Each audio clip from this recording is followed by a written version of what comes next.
off with Eric and Matt both. If Eric, if you want to go first, kind of tell us how you got into brewing and what brought you to the brewing industry. Yeah, definitely. So I grew up in Colorado, and I went to school in Fort Collins. There's some pretty great breweries that are in Fort Collins.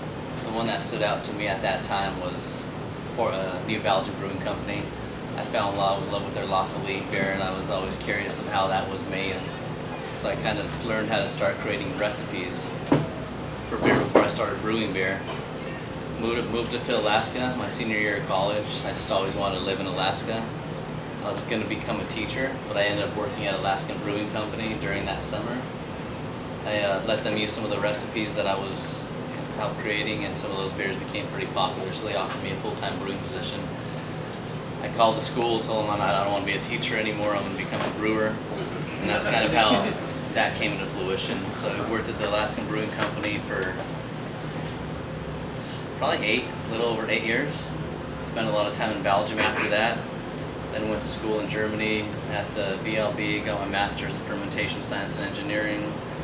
And then worked at Cricket Stave for about a year in Colorado. Lost Abbey for about a year in California before I ended up migrating to Goose Island to help with the barrel aging program there.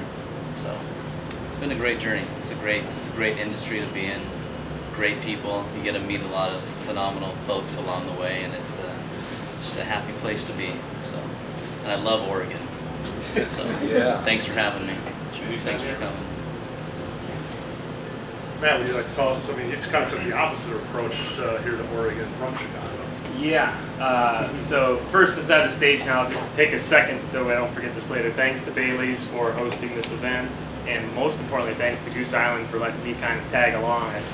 I'm pleased to be part of this Migration Week event. So thank you guys for having me in Brewpublic for. So this is in no way indicative of any buyouts? No, I don't think so. Let's not even start this. So I've been at Oakshire since 2009. I'm 6.5 years in, and prior to that, I lived in Chicago and drank a lot of Goose Island beer.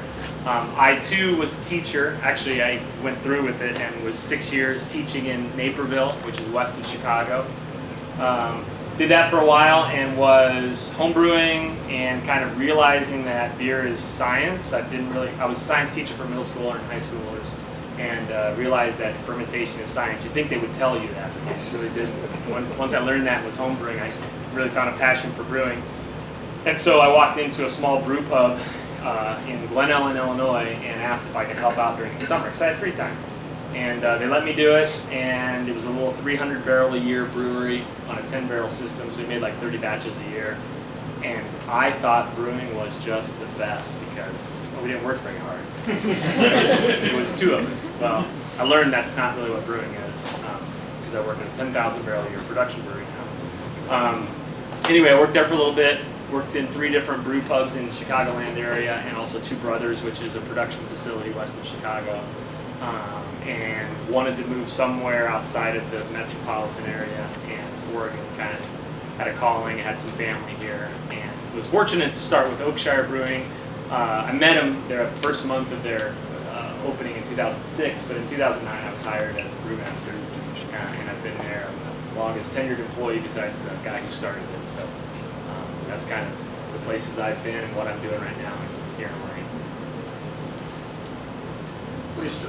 When you left Chicago, you started, you were brewing at Flossmoor Station in Flossmoor, Illinois, which had a pretty strong barrel aging program already in place. And when you were there, how did you take that over from the former brewer Todd Ashman that was there? Yeah, so that was my last job before moving here was Flossmoor Station, and I think Todd, who is now at 50/50 Brewing in Truckee, California, he is also one of the pioneers of barrel aging brewing because I think that he was sort of inspired by Greg Hall and the things he was doing at Goose Island in the late 80s to kind of put beer in bourbon barrels.